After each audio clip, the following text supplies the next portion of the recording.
Thank you, Noel, and thank you, Secretary Mineta, for those kind words. My thanks to the Foreign Policy Association for this wonderful award. I'm humbled and honored and accepted on behalf of our 147,000 associates around the world. They're as proud as I am, I know, of this wonderful recognition. When I think of kind words, I remember my father's favorite restaurant joke. Apparently, the traveling salesman went down for breakfast in the dining room in the hotel, and the waitress came to the table and she said, "What'll it be?" He said, "I'll have my eggs over easy and some kind words." She went back to the kitchen, brought the eggs, set them down, turned to go back to the kitchen. He said, "What about those kind words?" She said, "Don't eat them eggs."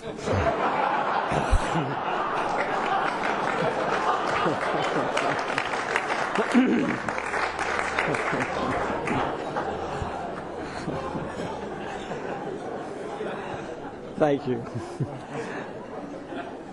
Well, Marriott International will be 80 years old this year.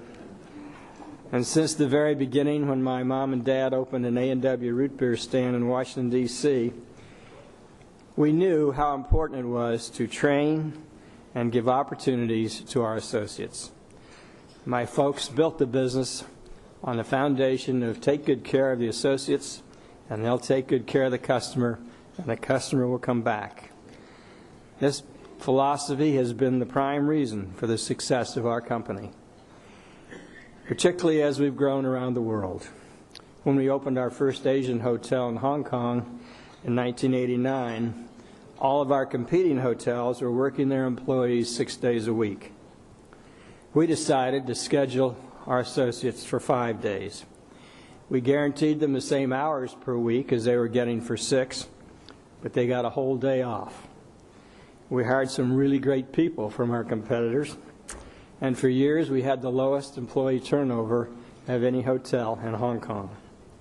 Of course, our competitors were very unhappy. The Hong Kong Hotel Association boycotted us, wouldn't let us pick up our guests at the airport, did everything they could to throw sand in the gears, but we knew it was the right thing for us to do because we provided our people in Hong Kong with an opportunity for a better life. Because we've done this, we have grown now to 2,800 hotels, and we've continued to provide those who work for us an opportunity to grow and develop in all parts of the world. In fact, 50% of our hotel general managers and many of our senior executives started out in the entry-level jobs. And there have been many who are immigrants to our country who have achieved so much. One in particular is Carl Kilberg. 45 years ago, Carl immigrated to America from Germany. He was a 19-year-old bakery apprentice and went to work in one of our bakeries. He worked his way up to food and beverage manager in one of our hotels, later became a regional vice president for the hotels in the western states.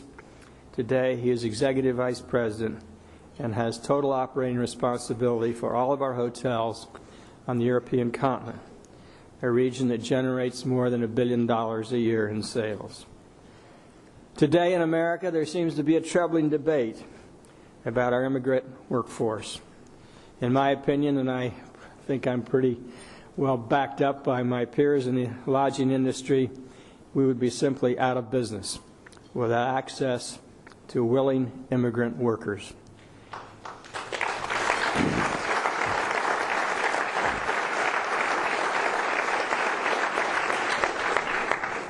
We need to continue, of course, to secure our borders as best we can, but we must make it possible for peoples of all nations to experience the American dream. As our people are our most important asset, it is vital that we continue to provide opportunities for them and their families. I know all of you here tonight are travelers. That makes you experts in our industry, which I'm grateful for. But I also recognize that many do not realize what a big industry travel and tourism is. And in fact, it is a $6.5 trillion global industry. In our country alone, the industry generates almost $1.3 trillion a year, or 10% of our GDP. We also account for 1 in every 18 non-farm jobs in America, over 5% of the American workforce.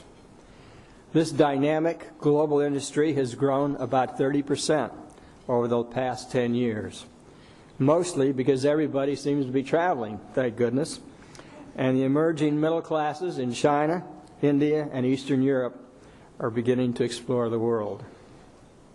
In fact, the ambassador to the United States from Kazakhstan told me last week his citizens love to travel to Dubai and swim in the Gulf.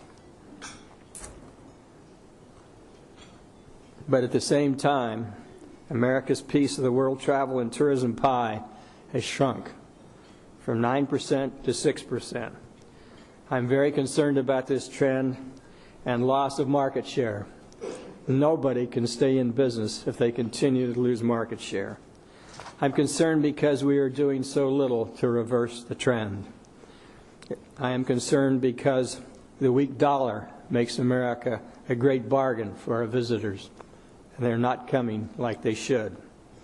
We are one of the few countries that do not have a minister of tourism, whose sole responsibility it is to influence people to travel to our country. Even little Iceland spends more money on promoting travel than we do in the United States government. Last year, our Department of Commerce spent almost $10 million marketing America, but next year, by feat of Congress, they will spend nothing. Australia, on the other hand, spends $120 million promoting itself and is now the #1 desired place to visit. The United States has fallen to number 6. Even more puzzling and frustrating is our visa policy. We make it tough and hard for people to come to America. I certainly understand the need for secure borders. I watched on television on September 11th as the World Trade Centers collapsed on our 800-room JW Marriott hotel at Ground Zero. The hotel was destroyed and became a hole in the ground. So I am absolutely convinced of the need to protect our borders. On the other hand, if you're a Brazilian and you want to come to America, you have to go to a U.S. consulate for a personal interview and to be fingerprinted. That makes sense from a security standpoint, but we have only 4 consulates in Brazil, and the country, of course, is as large as America. Many people must travel hundreds of miles at great expense to be interviewed. Today, the average waiting time for a visa in Brazil is 55 days. And even if you've had a recent visa that's expired, you still have to go through the same process all over again. In the year 2000, 737 Brazilians came to America. But in 2005, only 485,000 came. In 2000, the Brazilians spent over $2.2 billion in this country. Their spending dropped 40% to $1.3 billion last year. Yet the real has continued to strengthen against the dollar, making the U.S. a real bargain. Travel is trade, just like when we export a pair of jeans, a Boeing jet, or a John Deere tractor. When one of our hotels here in New York sells a room to a Brazilian tourist to see a show on Broadway or spend Saturday morning at Saks, these transactions are U.S. exports. Even better, these transactions don't cost us anything. The infrastructure needed to support this business, transportation, police, emergency services, is already in place, and they're not going to send their little kids to school here. Our visa policy is becoming a barrier to our travel trade, hurting our economy, keeping more reals, euros, and rupees from being spent here in America. These barriers not only reduce our jobs, but they erode our country's image. So when we deprive people of the opportunity to see and experience America, we deprive ourselves of new ambassadors for our country, our people, and our wonderful way of life. The travel industry studies show that when people come here, they have a very positive experience. 38% of those who have never visited the United States did not have a good image of America, but those who come here, 54% have a good image. 16% increase, 16 points from 38 to 54% if they have visited and spent time in our wonderful country. We in business look at these numbers as a tremendous opportunity, and yet there's a serious risk. Another area where I fear we aren't taking advantage of a good opportunity is in the implementation of the Western Hemisphere Travel Initiative.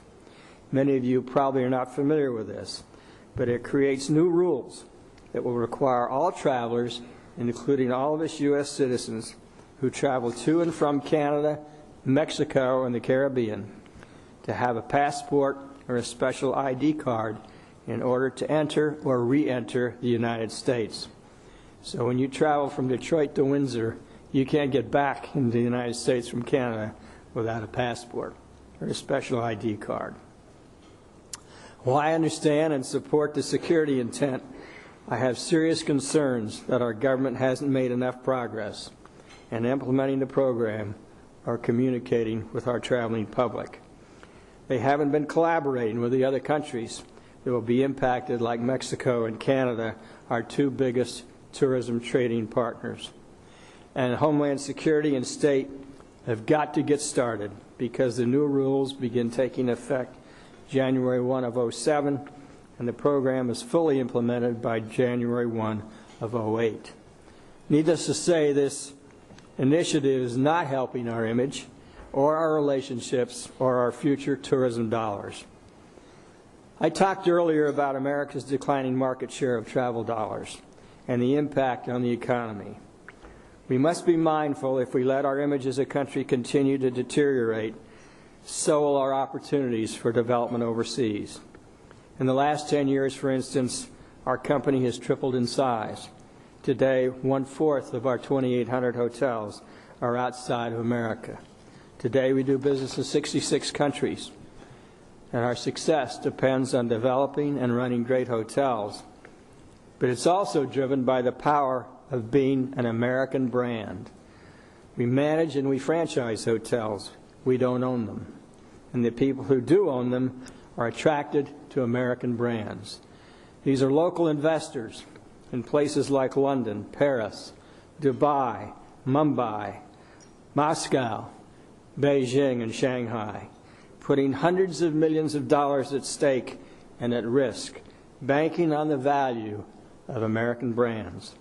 When the U.S. projects an isolationist keep them out image, we're discouraging more than travel to America. We're really stalling out an engine of great growth. We in America cannot afford to be an island. Our economy and America's travel and tourism industry must continue to be part of the growing global economy. For countries as well as companies, brand matters. And the American brand is one that should always represent hope and opportunity to the world, as well as a great place to visit. Thank you very much. It's a thrill and an honor to be with you. I'm thrilled and honored with this wonderful, wonderful award. God bless all of you. Thank you.